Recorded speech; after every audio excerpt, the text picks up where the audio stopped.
La clase de hoy son las modificaciones en la respuesta farmacológica según la edad, enfermedad y embarazo. ¿Ok?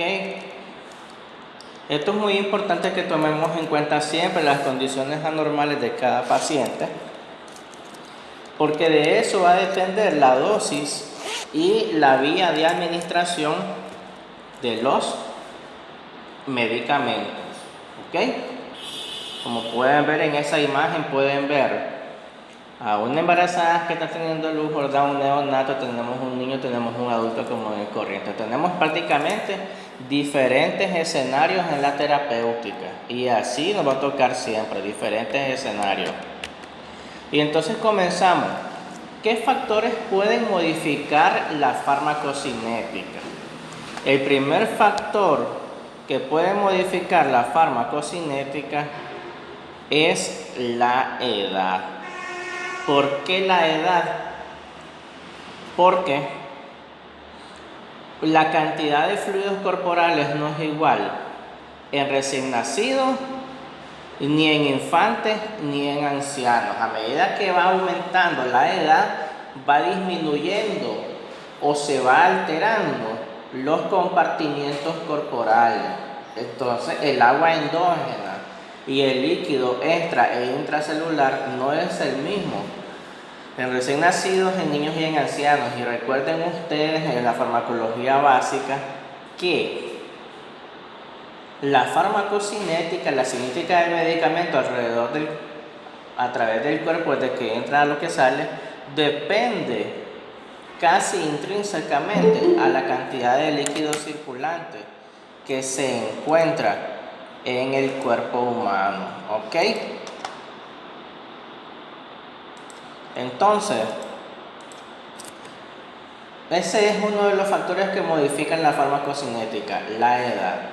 Por lo tanto, como la farmacocinética es distinta en la edad, se debe tomar diferentes dosis en los recién nacidos, diferentes dosis en los niños y diferentes dosis en los ancianos. Y tomando en cuenta de que la farmacocinética tiene que ver con la eliminación y el metabolismo, también van a haber fármacos que son normales en los adultos, pero que van a estar contraindicados en los recién nacidos, o pueden estar prohibidos en los niños, o pueden estar prohibidos en los ancianos, aún en dosis terapéutica, porque sus cuerpos, sus organismos son distintos al del humano normal. ¿Estamos claros? Ok. Luego tenemos los factores fisiológicos. Los factores fisiológicos tenemos, ¿verdad? El sexo, el embarazo, la lactancia, el peso y la superficie corporal. Comencemos con el sexo. ¿Qué tiene que ver el sexo con la farmacocinética? Tiene que ver en algo por lo que habíamos explicado de los líquidos corporales. Porque recuerden ustedes en fisiología básica, fisiología médica, que la cantidad de sangre en el varón es mayor que en la mujer. En el varón son de 5.5 litros a 7 litros. Y en la mujer son de 4.5 a 6 litros. ¿Estamos claros? Entonces, esta gran diferencia de líquidos corporales hace que el medicamento o el fármaco que ingrese en el varón quede más diluido, quede más disuelto y quede más biodisponible que en la mujer, donde el medicamento en la misma dosis hace que el fármaco quede más concentrado, porque queda en una menor cantidad de líquido circulante. Entonces, el medicamento en la mujer a la misma dosis del varón queda más concentrado en la mujer que en el varón por esta diferencia de cantidad de fluido circulante.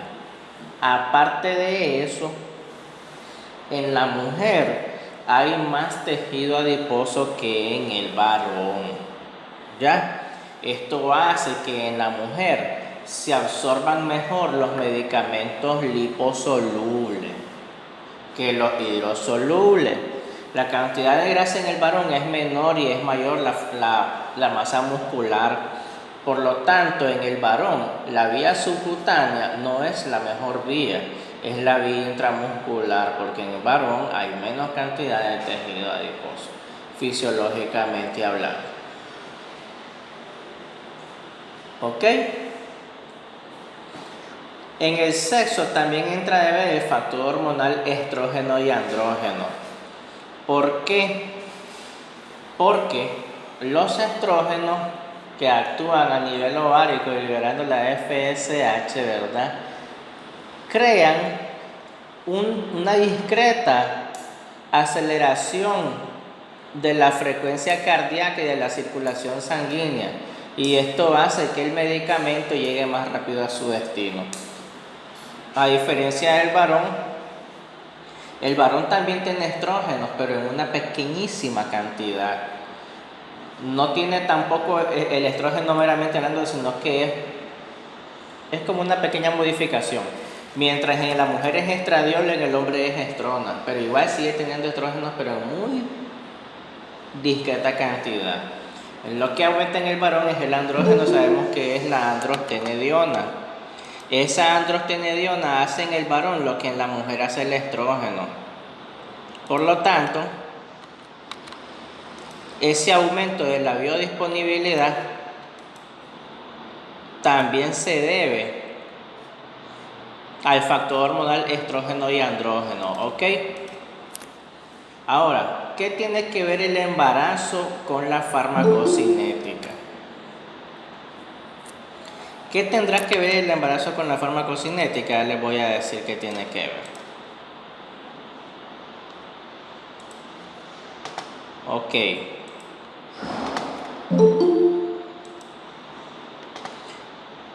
El embarazo y la farmacocinética.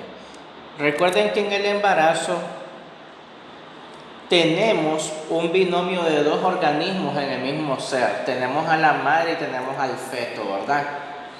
La sangre de la madre es de 4.5 litros a 6 litros. Cuanto más. Los libros dicen 5.5 litros. Pero,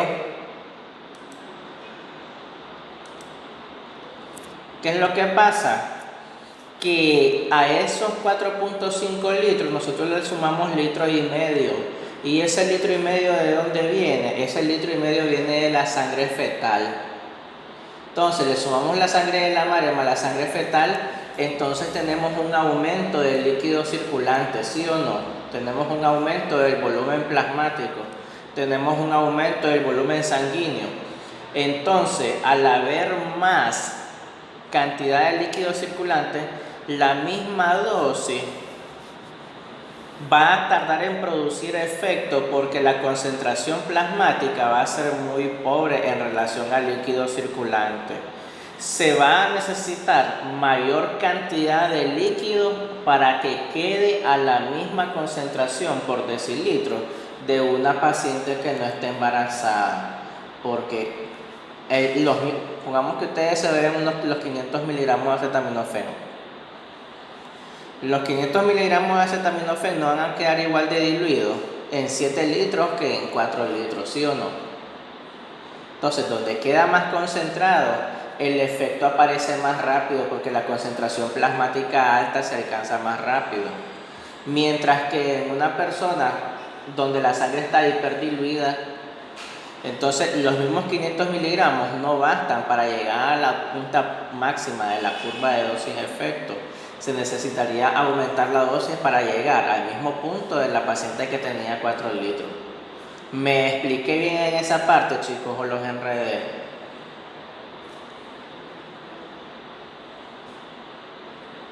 Espero que no.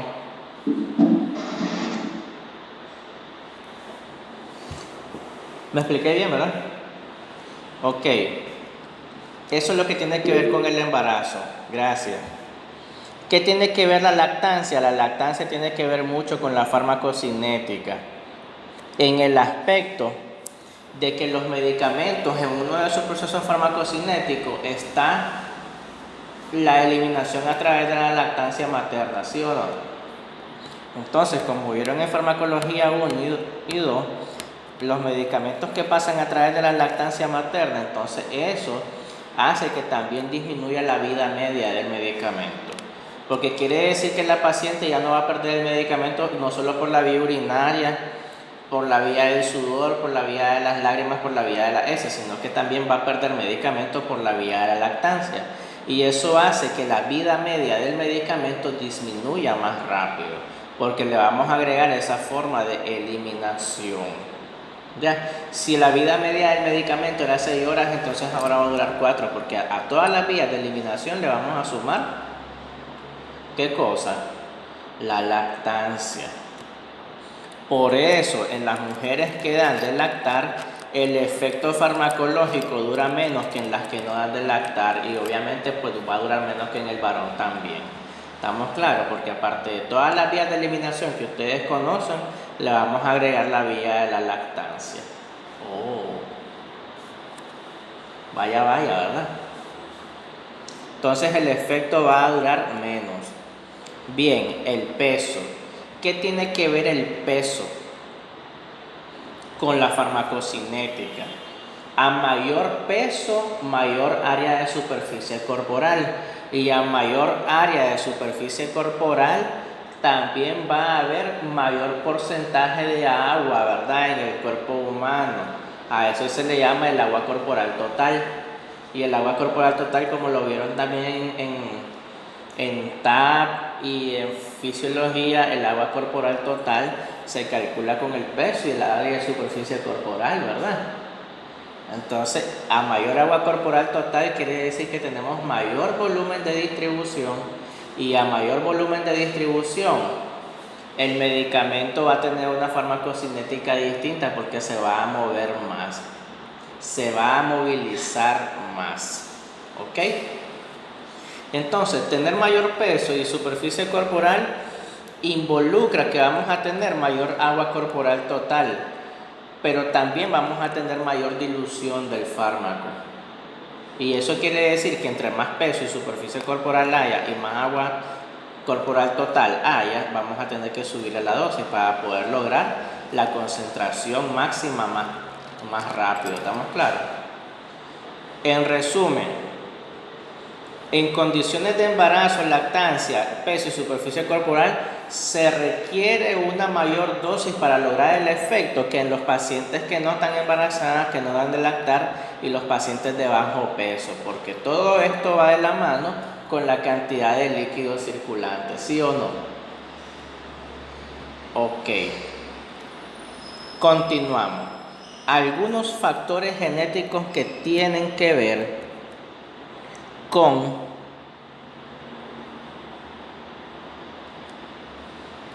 la respuesta farmacocinética. Ok. Por ejemplo, estos polimorfismos genéticos tienen que ver con mutaciones puntuales en secuencias del ADN que no son codificadoras y en las codificadoras. Y esto se traduce en que el paciente va a nacer con una, dos o más alteraciones enzimáticas de nacimiento, como las personas que tienen deficiencia de alfa, de lactato deshidrogenasa, las personas que tienen deficiencia de lipoproteinasa, las pacientes que tienen deficiencia de alcohol deshidrogenasa. Entonces, esas deficiencias enzimáticas que impiden a veces hacer metabolismo de los medicamentos puede influir en la farmacocinética, porque si el medicamento no se está biotransformando, ese medicamento va a costar en eliminarse y también se puede tornar más tóxico. Entonces, ¿cómo inducen los factores genéticos a la farmacocinética? En que los factores genéticos traen consigo alteraciones enzimáticas que pueden alterar el metabolismo del fármaco y por lo tanto alterar la eliminación. ¿Ok? ¿Qué les pareció? ¿Quieren que repita esa parte? Ok. ¿Cómo afectan los factores genéticos a la farmacocinética? Lo afectan de la siguiente manera. Los polimorfismos genéticos crean deficiencias enzimáticas. Crean deficiencias enzimáticas que alteran el metabolismo y la biotransformación. Y por lo tanto alteran la eliminación del medicamento. Es decir, el medicamento va a tardar más en eliminarse. ¿Ok? Tranquilos chicos, si acaso se van quedando, porque de todos modos estoy grabando video. Para que ustedes puedan adelantar el video, lo puedan retroceder, le puedan dar pausa a como gusten. ¿Estamos claros? Porque ahora pues ya tengo mejor calidad de audio. Y entonces estoy seguro que lo van a aprovechar bien. ¿Ok? Tenemos también otros factores, que son los factores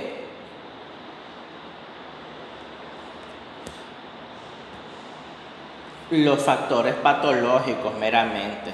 Aquí estamos hablando de cómo las enfermedades nos van a afectar la farmacocinética, ¿ok?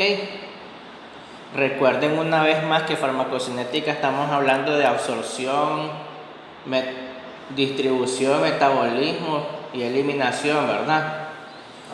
El ADME. Entonces, ¿cómo las enfermedades nos pueden afectar los 4 procesos farmacocinéticos? Bien, podemos empezar nosotros con la insuficiencia renal.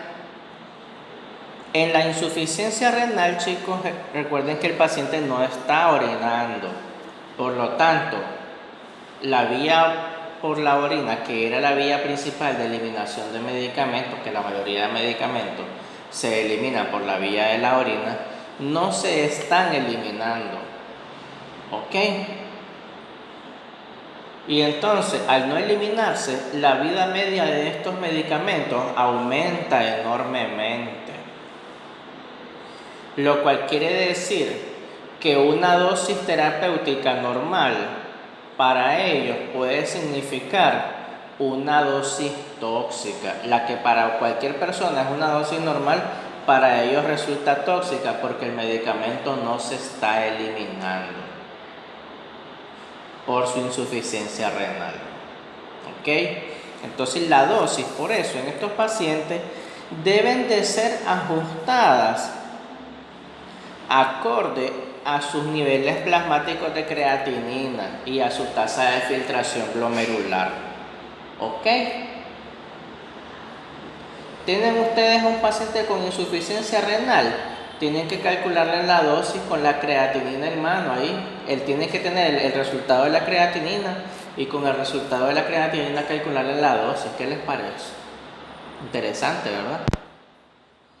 Luego tenemos la enfermedad hepática. Todos sabemos que la biotransformación o metabolismo de los medicamentos y todos los xenomorfos, ¿verdad?, se dan a nivel hepático, aunque también se da a nivel renal y a nivel cerebral, pero la mayor parte se da a nivel hepático. Entonces, a nivel hepático, si tenemos una enfermedad hepática, cualquier enfermedad o alteración hepática nos va a afectar lo que es la biotransformación y las reacciones de fase 1 y de fase 2. ¿Estamos claros? Un medicamento que no se biotransforme es un medicamento que va a aumentar su potencia tóxica. Y también un medicamento que no se biotransforme es un medicamento que va a tardar en eliminarse. Y aquí tenemos doble daño, entonces nos estamos topando ante un medicamento el doble de tóxico y con el doble de duración. Qué increíble, ¿verdad? Entre estas enfermedades hepáticas nosotros podemos sumar la cirrosis, La insuficiencia hepática, el hígado graso, aunque no lo crean, las personas con hígado graso poco toleran los medicamentos por eso y se pueden intoxicar facilito, así que pongan atención. Los pacientes con cáncer de hígado, los pacientes con cirrosis biliar o estados alcohólicos permanentes, ¿verdad? Todos esos pacientes que tienen factores patológicos hepáticos tienen disminuida la biotransformación de los medicamentos. ¿Ok? Muy bien. Factores cardiovasculares. ¿Qué factores cardiovasculares nosotros podemos citar que nos van a alterar la farmacocinética? Aquí nosotros podemos citar la hipertensión y la hipotensión. ¿Por qué la hipertensión? La hipertensión lo que va a provocar es un aumento del flujo sanguíneo a expensas del aumento de la presión, entonces la sangre va a estar más acelerada. Al viajar la sangre de manera más acelerada, eso hace que el medicamento se distribuya más rápido y llegue a su destino más rápido. Es decir, se produzca el efecto más rápido. Pero si el medicamento se administra en una persona hipotensa, la sangre va a ir más lento, entonces el medicamento va a viajar más lento y por lo tanto va a alcanzar el órgano que lo necesita un poquito más tarde que las personas que andan con la presión normal. Por lo tanto, en una persona hipotensa el efecto se va a dar más tarde y en una persona hipertensa el efecto se va a dar más rápido. ¿Estamos claros? Y eso es o depende por la variable, ¿verdad? Que es el flujo plasmático, que es el que lleva la sangre al órgano que le interesa. ¿Sí o no? Entonces todo está en función del flujo plasmático. Antes que se me olvide, hay un punto muy importante en la insuficiencia renal. Ustedes saben que el principal transportador a nivel plasmático es la albúmina, ¿verdad? ¿Sí o no? Entonces, el medicamento viaja más rápido si se une a la albúmina que cuando no se une, ¿sí o no? Entonces, es usual que los pacientes que tengan insuficiencia renal tengan la albúmina baja, ¿ya? En comparación con los pacientes normales que tienen la albúmina alta. Y en farmacología, los medicamentos que se distribuyen más fácilmente son aquellos que tienen un alto porcentaje de unión a las proteínas plasmáticas. Entre mayor sea el porcentaje de unión a las proteínas plasmáticas, mejor va a ser la distribución del fármaco, el volumen de distribución, y a mayor volumen de distribución, mejor efecto. ¿Qué pasa? Que en la insuficiencia renal la albúmina está baja. El medicamento sí va a llegar a su destino, pero va a llegar más lento porque no va a haber albúmina a la que unirse. Por lo tanto, el medicamento va a viajar más lento, el volumen de distribución va a ser más pobre y el efecto va a ser reducido. ¿Estamos claros? ¿Y eso a qué se debe? A la deficiencia de albúmina. ¿Estamos claros? Muy bien. Hablemos un poquito de los factores ambientales. ¿Cómo los factores ambientales pueden alterar el metabolismo? Los factores ambientales pueden alterar el metabolismo porque si el clima está caliente, está cálido, la presión sube porque aumenta la temperatura corporal periférica. Por cada grado que aumenta la temperatura corporal, aumenta 10 unidades en la frecuencia cardíaca, aumentan 10 milímetros de mercurio en la presión arterial y aumentan 10 pulsaciones y aproximadamente entre 5 y 10 respiraciones. ¿Qué les parece? Interesante, ¿verdad? Entonces, al aumentar estos signos vitales por cada grado de temperatura ambiental, eso quiere decir que la cinética del medicamento también se va a modificar porque estamos modificando todo lo cardiovascular, ¿sí o no? Entonces va a aumentar el flujo plasmático, va a aumentar la tasa de filtración glomerular, va a aumentar la cantidad de medicamento que llega al hígado y al riñón. El medicamento al viajar más se va a eliminar más y se va a biotransformar más, pero también se va a distribuir más, ¿sí o no? Entonces, ¿cuántas cosas con estos factores ambientales, verdad? Entonces tenemos primero el factor clima, ahora tenemos el factor radiación. ¿Qué tiene que ver el factor radiación con la farmacocinética? Los pacientes que están con contaminación radiactiva, ¿verdad?, sufren muchas veces de alteraciones intestinales que impiden la absorción del medicamento. Y muchas veces estos pacientes que están irradiados padecen de tumores malignos en distintas partes del cuerpo, y entonces estamos en un proceso en el cual el cuerpo no está en condiciones óptimas para asimilar los medicamentos, y entonces ante la presencia de una enfermedad, una anemia plástica, un carcinoma debido a radiaciones, eso va a hacer que nosotros calculemos muy bien la dosis acorde al estado actual del paciente, ¿sí o no? Tomando en cuenta de que su filtración glomerular no es la óptima, su metabolismo hepático no es óptimo y mucho menos la absorción es óptima. ¿Qué les parece? ¿Verdad que sí? Ok. Otro factor ambiental, aunque no lo crean, es el factor, ¿verdad?, del estilo de vida y la nutrición. Porque muchas veces los medicamentos se van a alterar en su absorción y farmacocinética al interactuar con las comidas y bebidas que nosotros consumimos. ¿Ya?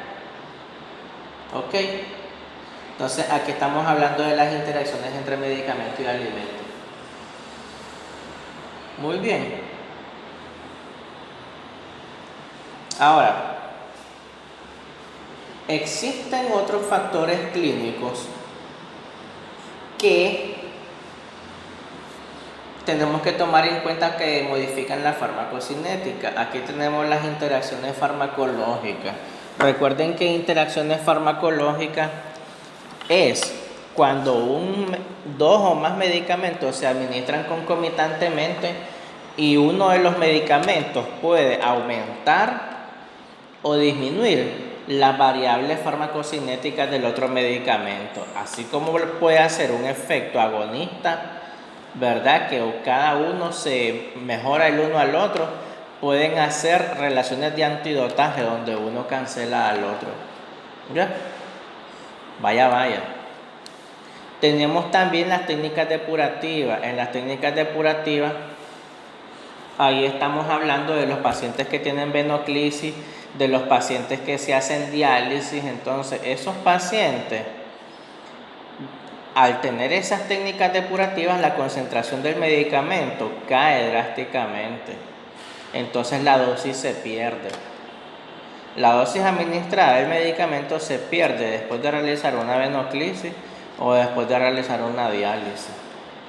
También el medicamento se pierde bastante durante una cirugía, porque es normal que una persona durante la cirugía sangre, ¿sí o no? ¿Verdad que tiene bastante sangrado transquirúrgico? Entonces, como la persona pierde sangre durante la hemorragia transquirúrgica, entonces en esa hemorragia también se pierde el medicamento, porque el medicamento anda distribuido en la sangre. Entre más sangre pierde el paciente, más medicamento pierde el paciente.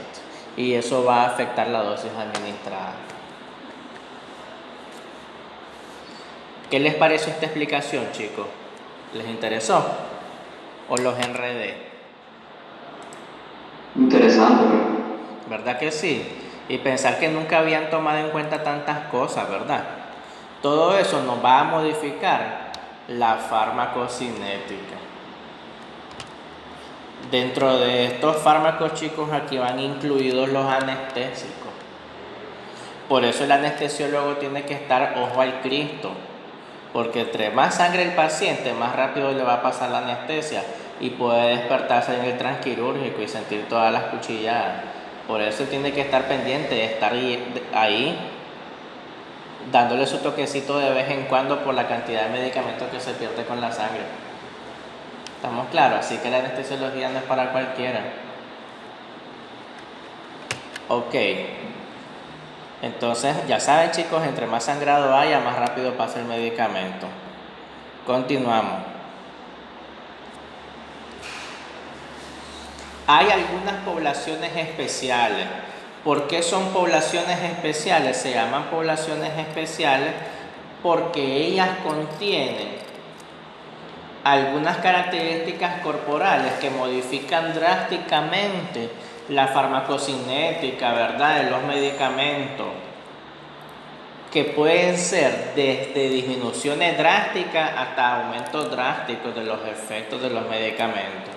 Entonces, las principales poblaciones especiales van a ser los pacientes pediátricos y los geriátricos.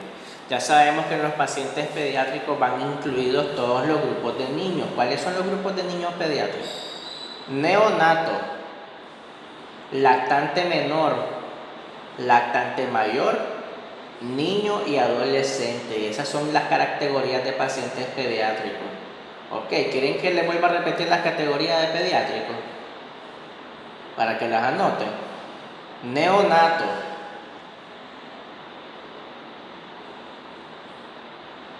lactante menor, lactante mayor,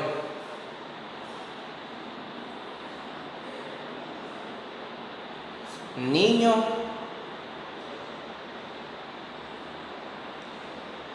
y adolescente.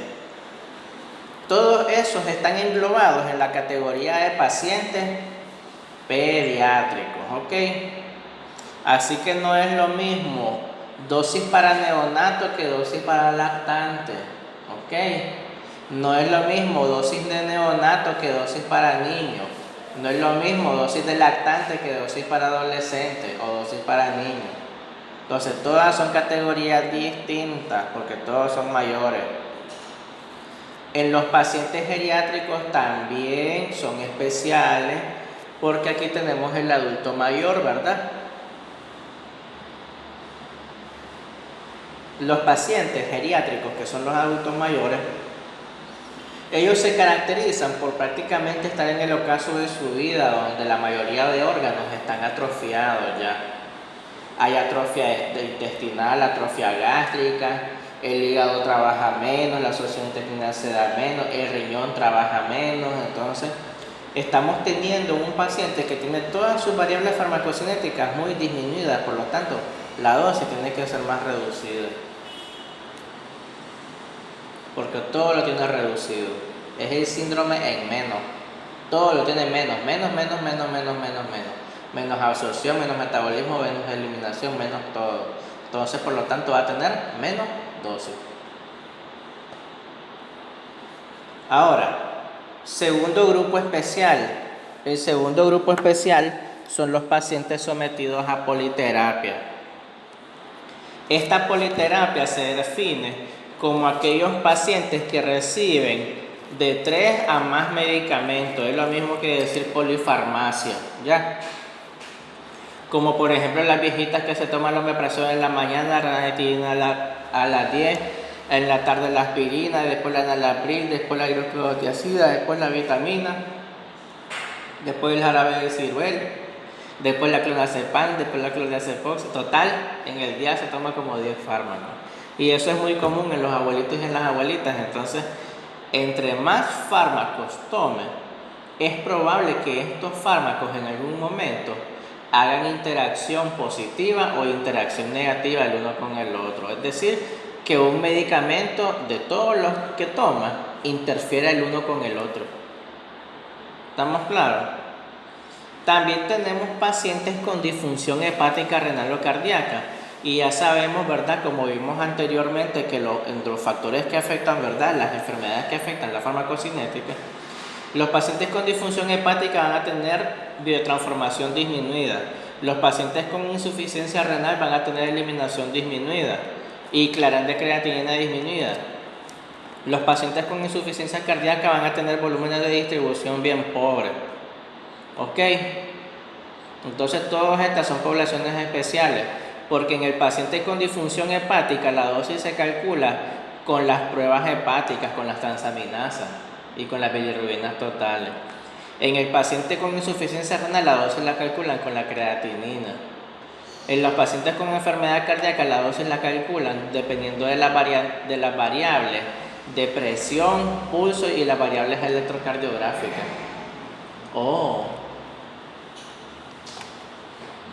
La siguiente población especial que tenemos aquí son los pacientes con respuestas anómalas a dosis convencionales. Estos pacientes con respuestas anómalas a dosis convencionales son pacientes que no encajan en ninguna de las categorías anteriores y usualmente estas respuestas anómalas a dosis convencionales pueden ser debido a factores genéticos en los que hayan deficiencias enzimáticas genéticas o bien pacientes que han desarrollado tolerancia al medicamento o personas que han desarrollado alergia temprana al medicamento. ¿Estamos claros? Entonces, esos pacientes con respuestas anómalas a dosis normales son aquellos pacientes que tienen deficiencias enzimáticas o que desarrollaron alergia desde muy temprana edad. ¿Ok? Eso hace que podamos seguir a la siguiente diapositiva. Miremos entonces, ¿verdad?, ¿qué alteraciones fisiológicas suceden en poblaciones pediátricas? Comenzamos sobre todo con el periodo neonatal. Antes de continuar con esta diapositiva, les quería aclarar, ¿verdad?, de las poblaciones pediátricas que habíamos mencionado antes. Neonato es de 0 días a 30 días de vida. A ver si anotamos. Se llama neonato cuando tiene una edad de 0 a 30 días. Vaya, ¿verdad? Se llama lactante menor cuando tiene de 1 mes a 6 meses. ¿Estamos bien? Eso se llama lactante menor.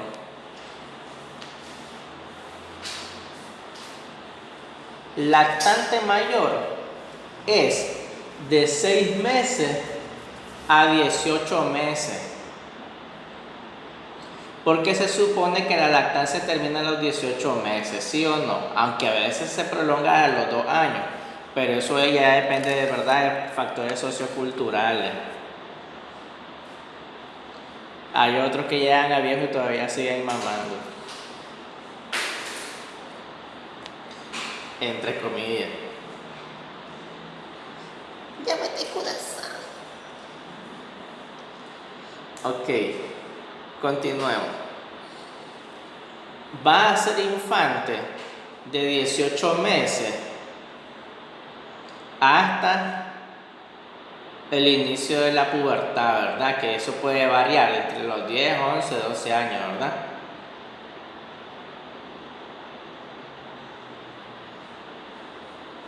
Eso es niño, pues niñez o infancia.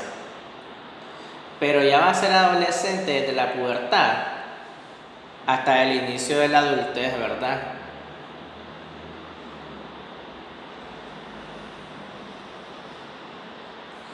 Estamos hablando de una edad máxima entre 18, 19, ¿verdad? Entonces ahí ya termina la adolescencia, cuando alcanza la mayoría de edad, ¿sí o no?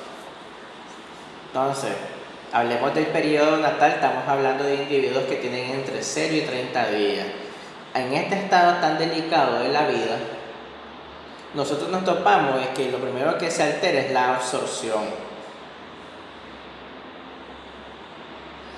¿De qué manera se puede alterar la absorción? La absorción se altera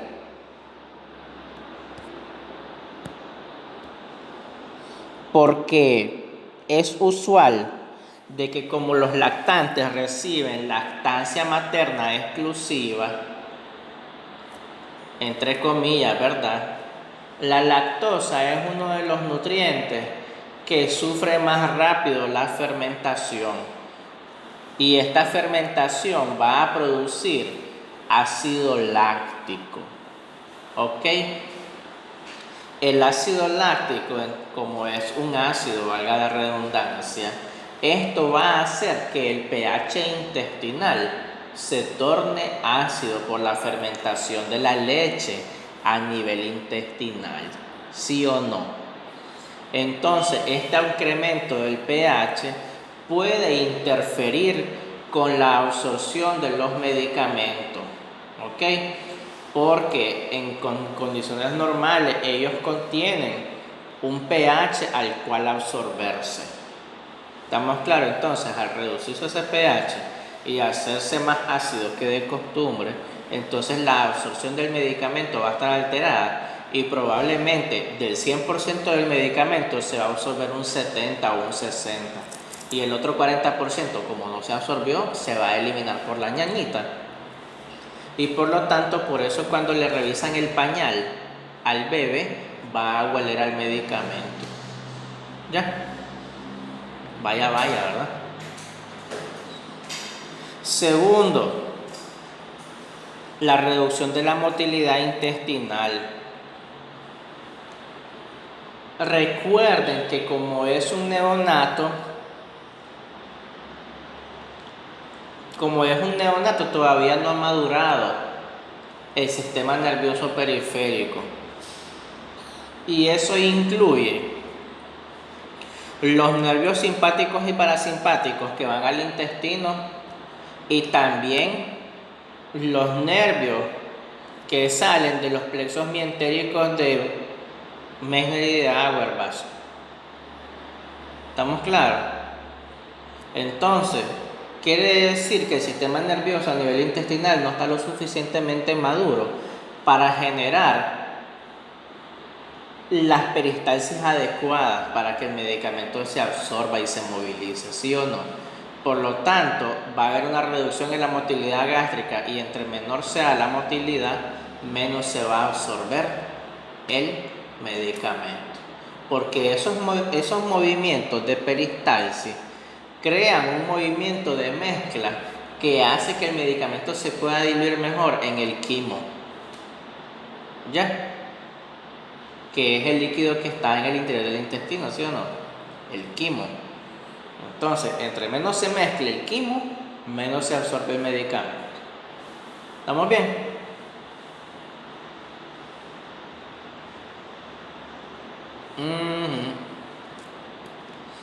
Siguiente alteración fisiológica en la edad pediátrica, la distribución.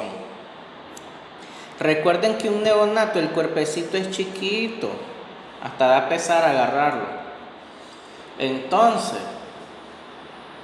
esa cosa ni sentimientos tiene.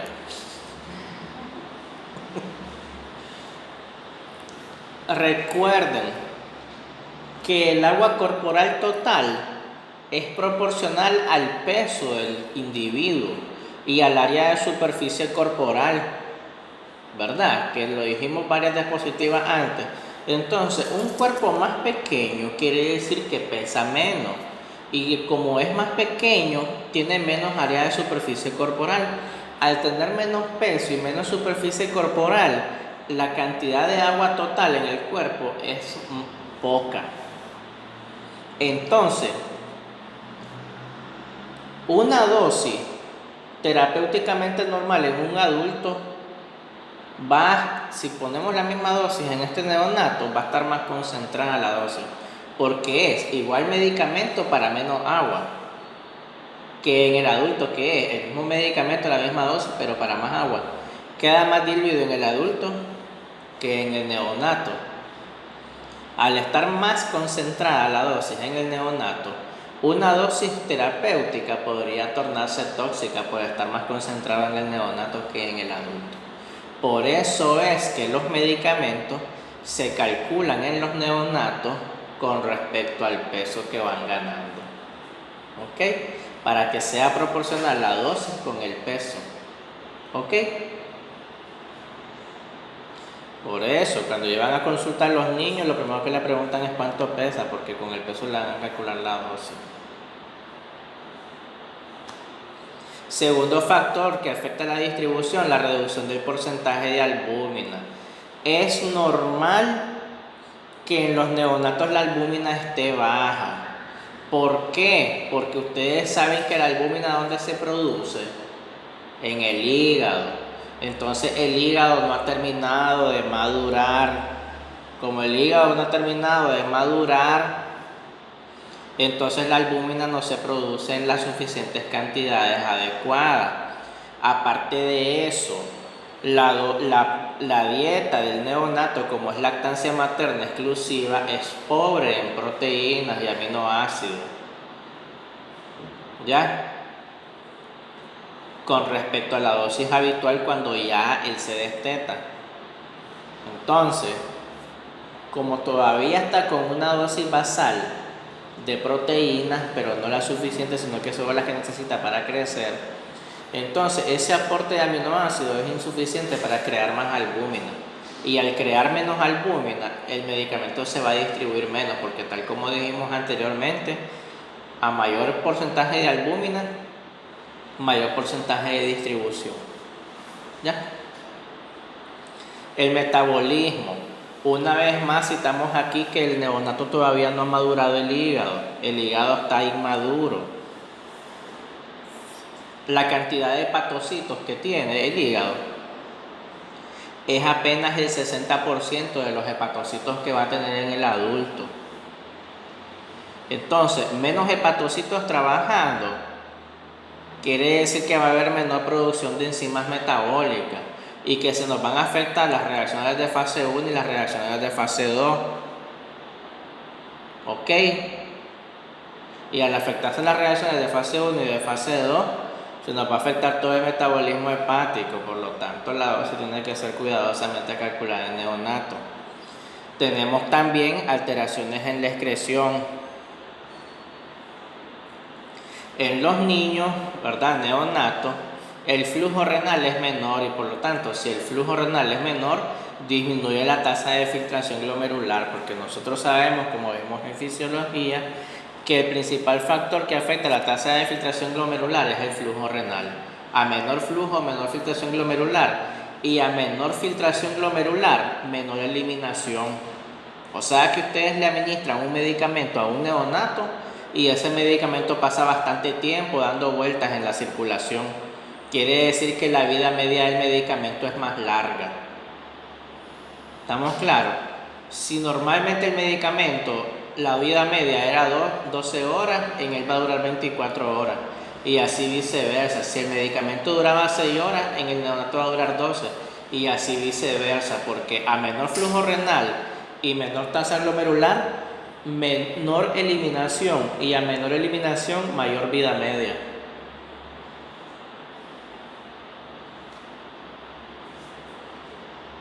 Así es, mayor vida media, el medicamento va a dilatar más tiempo en la sangre. Pobrecito.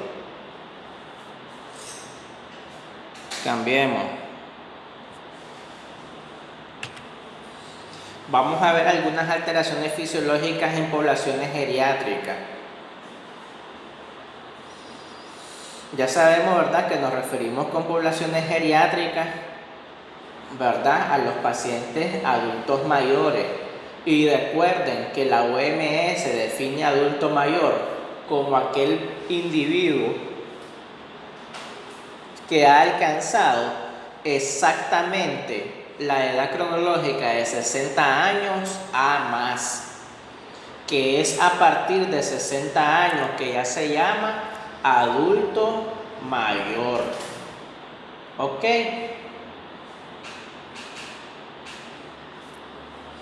Bien, entonces en los adultos mayores nosotros vamos a apreciar alteraciones fisiológicas y por lo tanto también alteraciones farmacocinéticas.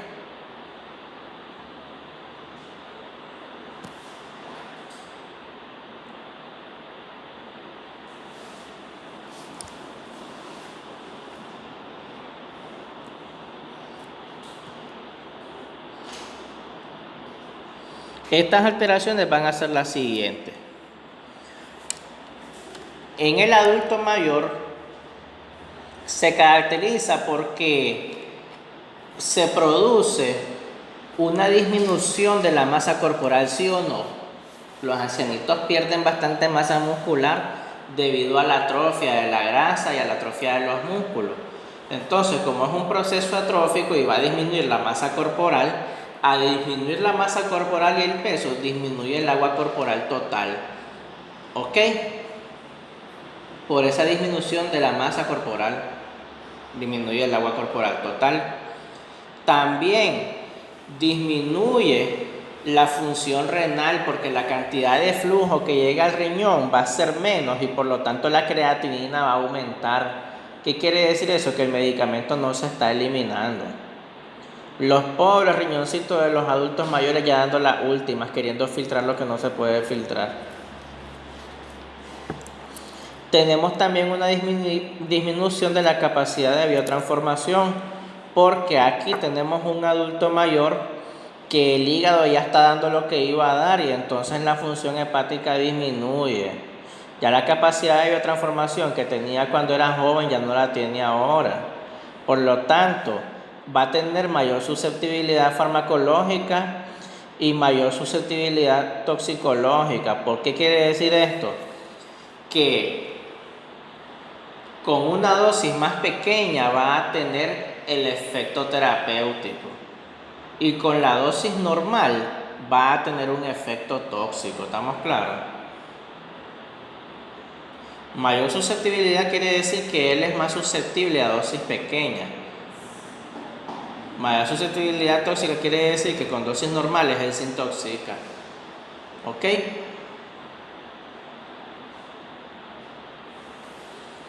Luego nos topamos de que el adulto mayor sufre modificaciones farmacocinéticas, tales como el incremento o disminución del volumen de distribución, y eso lo acabamos de citar, que eso se debe a la disminución del agua corporal total. Entre menos sea el volumen circulante en el que se distribuye el fármaco, va a ser menor la distribución.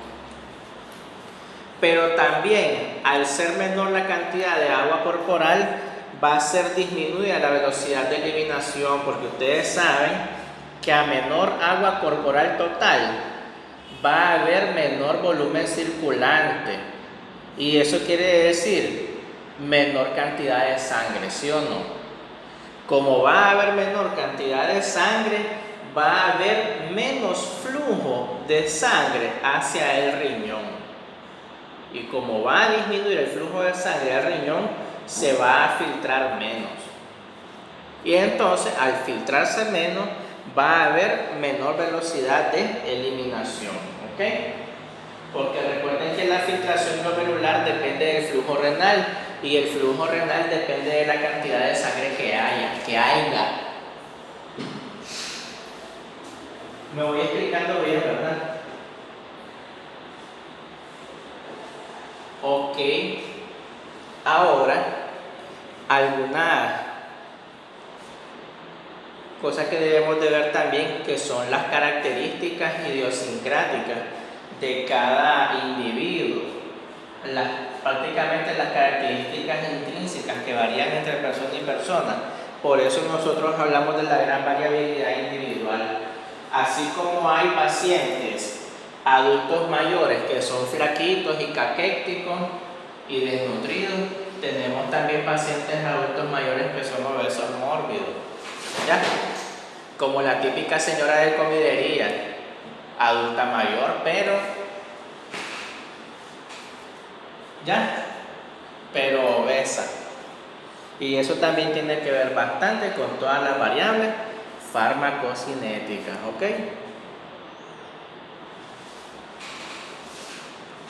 Perfecto. Continuamos. Hablemos del embarazo. Algunas implicaciones farmacocinéticas que tienen que ver con el embarazo. Entonces aquí podemos citar la siguiente.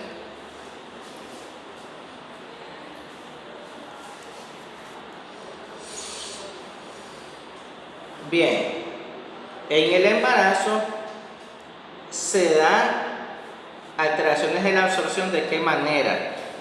Se da de la siguiente manera, por ejemplo, a nivel de absorción se da una reducción de la motilidad gastrointestinal. ¿Y esto a qué se debe? Esto se debe a que el útero grávido, como está aumentado de tamaño porque lo está ocupando el feto, el útero grávido desplaza las vísceras intestinales. Entonces les deja un espacio reducido donde moverse, ¿sí o no, chicos? Entonces eso va a disminuir drásticamente la motilidad gastrointestinal por la reducción del espacio.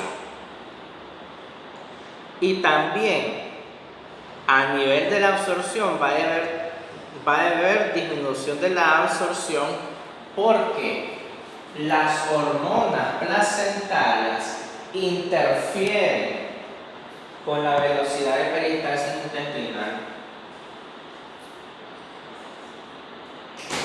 ¿Ok? Las hormonas de la placenta interfieren con la velocidad del potencial de acción a nivel simpático y parasimpático. ¿Estamos claros? Ok. Alteraciones en la distribución. Ok. Recuerden que la embarazada, por efecto de la hormona del crecimiento, la paciente sube de peso y acumular la grasa. Eso es normal. Y eso se debe a la hormona del crecimiento. ¿Y por qué la hormona del crecimiento? Porque el feto está creciendo. Mientras el feto esté adentro de la madre, la cantidad del nivel plasmático de hormona del crecimiento va a ser alta. Y ustedes saben que la hormona del crecimiento tiene todos los efectos contrarios a la insulina. Si la insulina hace que el paciente disminuya la grasa corporal, la hormona de crecimiento hace lo contrario, aumenta la grasa corporal y por eso las pobrecitas embarazadas hasta hígado graso tienen. ¿Es normal? No es normal, sino que es usual que la mayoría de embarazadas tengan hígado graso en el embarazo. ¿Ya? ¿Por efecto de quién dijimos? De la hormona de crecimiento, que se opone a todo el metabolismo, entorpece el metabolismo. ¿Estamos claros? También eso hace que incremente de peso, ¿verdad? Y al incrementar de peso aumente la agua endógena, aumente el gasto cardíaco, se reduzca la albúmina. Y todo esto al final va a aumentar la vida media del medicamento y va a aumentar también el volumen de distribución. ¿Ok? ¿Cómo se afecta el metabolismo?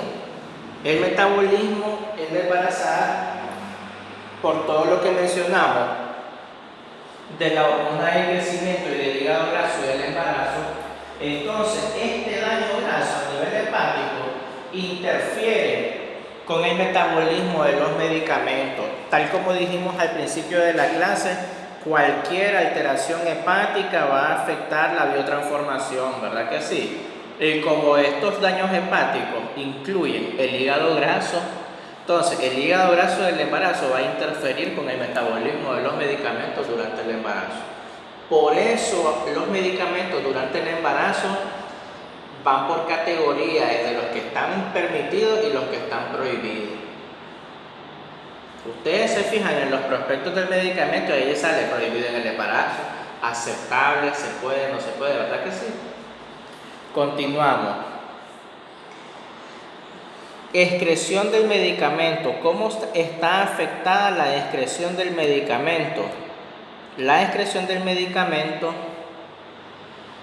se modifica porque debido al aumento del líquido circulante en el embarazo, porque es la sangre materna más la sangre fetal, tenemos un exceso de sangre, ¿sí o no? Ese exceso de sangre hace que haya más flujo renal. A mayor flujo renal, mayor filtración glomerular, entonces la vida media del medicamento también podría disminuirse. Ya para las últimas semanas del embarazo, cuando el feto ya ha alcanzado su tamaño máximo. ¿Estamos claros? Entonces, la vida media del medicamento puede ser larga al principio del embarazo, pero puede ser corta en los últimos trimestres del embarazo, porque el feto ya es más grande. Ok, eso es muy importante que lo tomen en cuenta. La vida media del medicamento es más larga al principio del embarazo y a medida que se va acercando al final del embarazo, la vida media disminuye. ¿Ok? Luego tenemos el punto más culmen de esta clase, las categorías de medicamentos durante el embarazo. Estas son las categorías OMS para clasificar los medicamentos que se pueden o no se pueden usar durante el embarazo. ¿Ok? Y en esta categoría de medicamentos van de la A a la D y luego la última, la X. Hemos simbolizado con caritas alegres, caritas felices o caritas tristes el grado de posibilidad con la que se puede usar el medicamento o el grado de riesgo que representa para el embarazo. ¿Ok? Entonces comenzamos con la categoría A. La categoría A de medicamentos del embarazo, ahí tenemos una carita feliz, que quiere decir que no hay riesgo ni para el bebé ni para la madre, ¿verdad? Sobre todo en el primer trimestre del embarazo, que es donde se dan las malformaciones congénitas más graves. Entonces, una categoría A quiere decir que el medicamento se puede tomar con seguridad e incluso durante el primer trimestre del embarazo. O sea que ese medicamento, si lo toma la embarazada, no hay evidencia de que le vaya a hacer daño. O sea que es seguro. ¿Qué ejemplo de medicamentos podemos poner aquí en categoría A? Las vitaminas y los suplementos. ¿Ya? Esos son los principales ejemplos de categoría A, las vitaminas y los suplementos del embarazo. ¿Estamos claros? Si ustedes vienen una embarazada y le preguntan que si se puede beber una vitamina B12, entonces, ¿qué le dirían ustedes? ¿Se puede o no se puede? ¿Se la puede beber la embarazada la vitamina B12? Sí, sí se puede, porque las vitaminas y los suplementos son categoría A. O sea que es seguro durante el embarazo. ¿Estamos claros? Si quiere tomar ácido fólico y hierro y calcio y minerales o quiere tomar Centrum, ¿se la puede tomar? Sí, porque los suplementos son categoría A. ¿Se fijan cómo lo vamos integrando en la práctica diaria?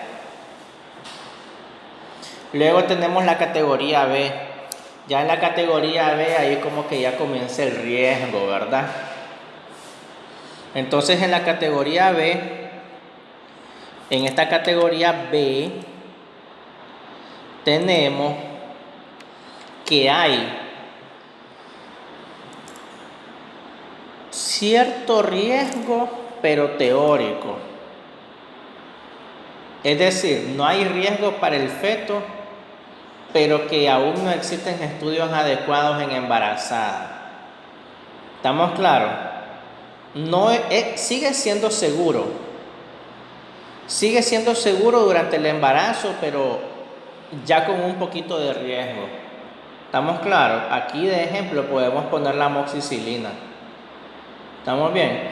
La amoxicilina es segura en el embarazo, se puede usar con seguridad en el embarazo, pero con cierta duda, tarde o temprano le puede dar algún efecto. ¿Estamos claros? La categoría C, ya en la categoría C ahí ya comienza a ponerse un poquito más seria la cosa. ¿Por qué? Porque los medicamentos que dieron categoría C, y está serio, ahí es la carita triste, eso quiere decir que hay estudios que han demostrado que el medicamento produjo efectos adversos a nivel fetal, pero en animales. Pero en humanos todavía no, pero hay evidencia de que las puede producir, ¿estamos claros? Entonces, obviamente pues hay un riesgo más potencial que en la categoría B. Entonces, ¿qué es lo que hace? Como todavía no hay estudios apropiados en humanos, no se conocen exactamente cuál es el potencial de riesgo que tienen. Entonces, estos medicamentos de categoría C, preferiblemente no utilizarlos al menos de que sea realmente necesario, al menos cuando el problema de salud lo requiera. ¿Estamos claros?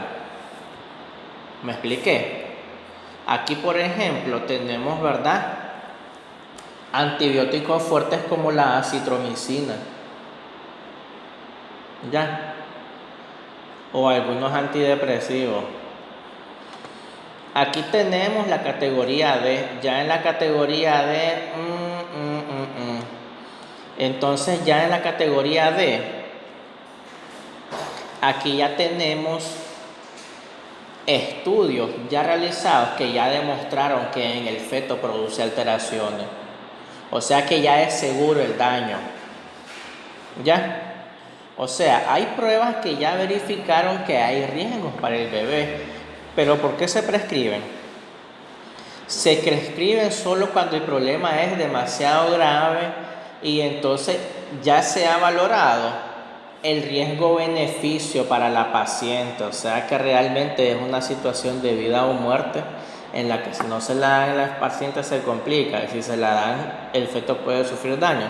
Entonces más que todo supone todo un reto para la bioética de la prescripción de ese medicamento. Entonces, la categoría D preferiblemente no utilizarla al menos que sea debido a muerte.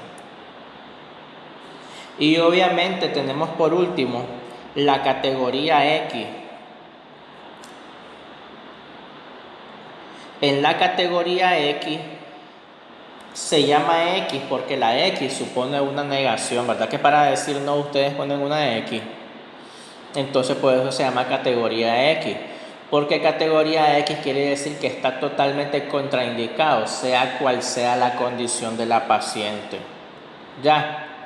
Podrá ser la paciente más urgida, podrá ser la paciente más necesitada, pero ese medicamento está totalmente contraindicado. ¿Estamos claros? Por eso tiene una letra X. Porque no importa la condición, es un medicamento que está prohibido, terminantemente prohibido. Porque hay más riesgos que beneficios. Y como hay más riesgos que beneficios, supone que bien nosotros podemos encontrar otra alternativa que no sea ese medicamento. ¿Estamos claros? Bárbaro, ¿verdad? Aquí en esta categoría X, nosotros podemos poner de ejemplo los medicamentos de quimioterapia para el cáncer. Los medicamentos, ¿verdad?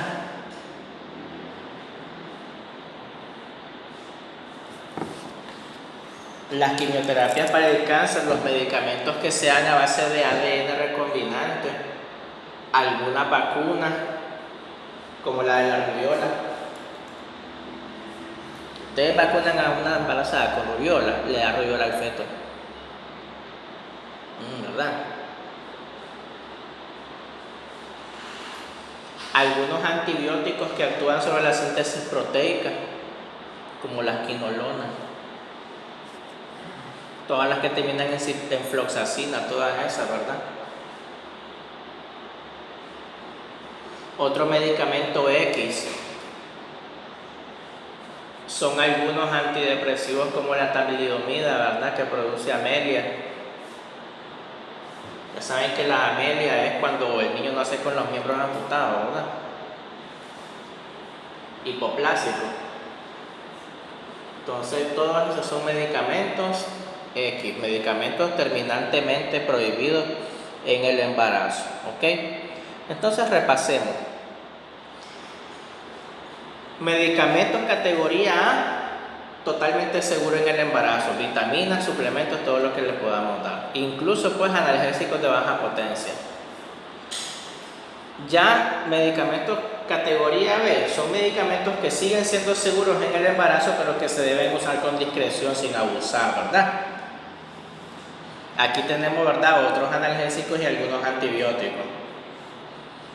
Tenemos la categoría C, que en la categoría C evidentemente pues, a pesar de que no hay estudios que demuestren el daño en humanos, hay estudios que han demostrado daños a nivel de animales. Y como hay daños a nivel de animales, se supone que podría haber teóricamente algún riesgo en el humano, entonces preferiblemente no usarlo. Usarlo solo pues sí, ni modo, pues es necesario usarlo. La categoría D es más peligrosa que la C, preferiblemente no usarlo al menos que sea debido a muerte. Y la categoría X es prohibido en todo momento. ¿Ok? Me avisan si me hacen saber, ¿verdad? ¿Se me ha explicado bien, chicos? Bien, profesor. Me parece bien, pues, chicos, ¿oyeron? Siguiente.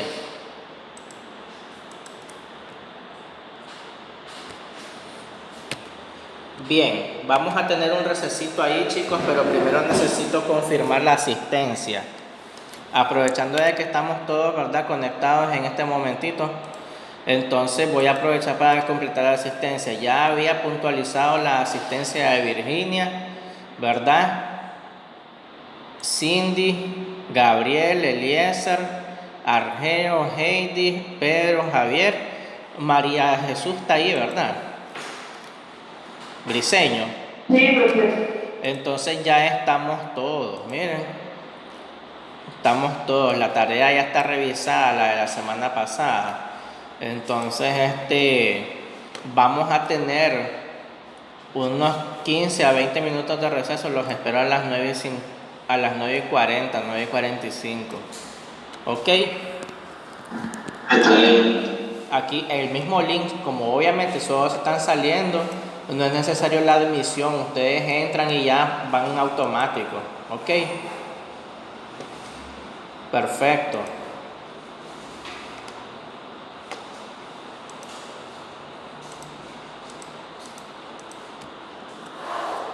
Hacemos una pausa.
Sí.